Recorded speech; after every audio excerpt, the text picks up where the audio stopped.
Hello and welcome back to the Second Chance to Live channel here on YouTube. I'm happy to see that you decided to stop by to watch this presentation. Thank you. In today's video presentation, I'm going to be sharing an article, Attending College, University, and Graduate School After a Brain Injury, Part 1.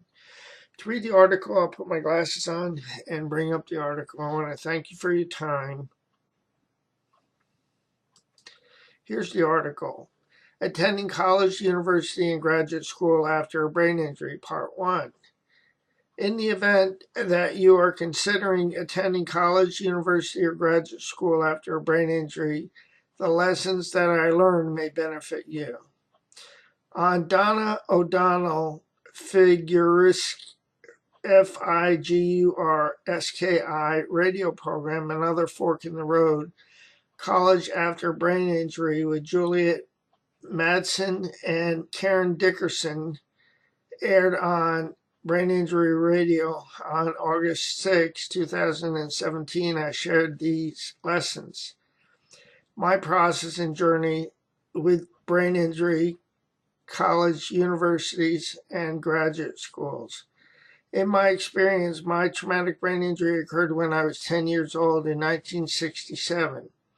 In my experience, it took me 10 years with 4 different majors, 2 universities, and 1 college to obtain my undergraduate degree. In my experience, it also took me 3.5 years and 2 different graduate schools to obtain my graduate degree.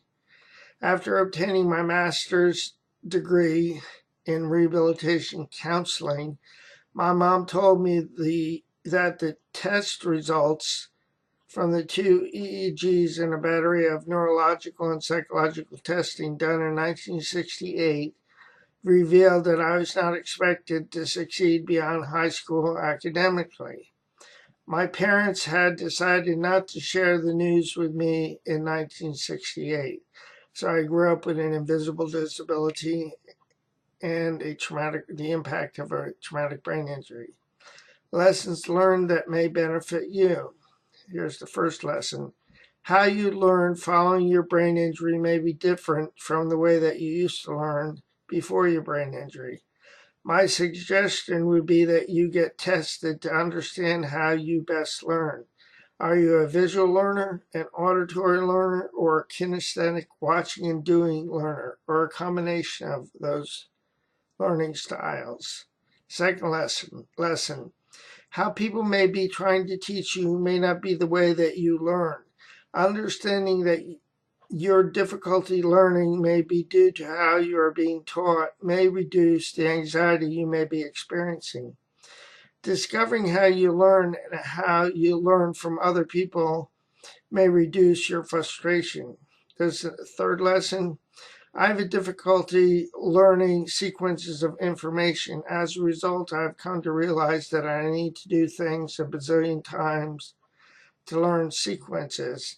In the event that you have a difficulty learning things, you may need to practice over and over again, as I need to, using note cards and or other tools that you may learn from your guidance counselor or from the school counseling department there at your college, university, or graduate school. I've written in an article that you may find helpful, and then I have a link to the article here. In the first part of the article, Attending College, University, and Graduate School After a Brain Injury. The article is Neuroplasticity, Small Successes, and Relearning Skill Sets. Here's another lesson that I learned. Informational interviews. Before you select a major or attend graduate or undergraduate school, my suggestion would be that you interview people who are working in your desired interest of study in college, university, and graduate school. Doing so will give you insight into what they actually do working in the field of interest, in your field of interest, that you have an interest in potentially getting a degree at a college, university, or grad school. Here's another lesson. Informational interviews, speaking with people who are actually working in your interest of study, will give you insight and save you from spending money to later find out that you do not want to do the work in that field of study. Personal experience.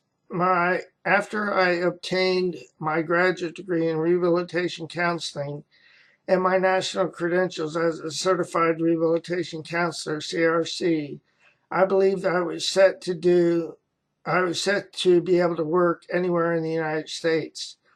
While my job as a certified rehabilitation counselor ended with an insurance company where I worked as in workers' compensation in Kentucky, I moved to Florida. When I arrived in Florida and attempted to find a job, I found that my national credentials as a CRC did not open doors for me. Instead, I found that in order to work in Florida as a counselor, I would need to obtain a different graduate degree and other credentials, as well as sit under supervision of someone actually working in the field as a counselor in that area for 2 years. My suggestion: I share my experience with you to encourage you to do your homework before attending an undergraduate and or graduate school. An undergraduate or graduate degree may limit your options vocationally. Apart from doing your homework, you may find that you have spent money getting the degree that you cannot or may not want to use. And I have the conclusion of this article in part 2, and I will be making a video presentation of part 2 of the article here in the next day or so. I will say so long for now, but before I go, let me encourage you with this. Please do not give up on yourself, a loving God, or your process. More will be revealed to you and to me with time. The pieces of the puzzle will come together in the correct order and at the right time. I'll say so long for now. Have a great day, and God bless both you and your family. Bye now.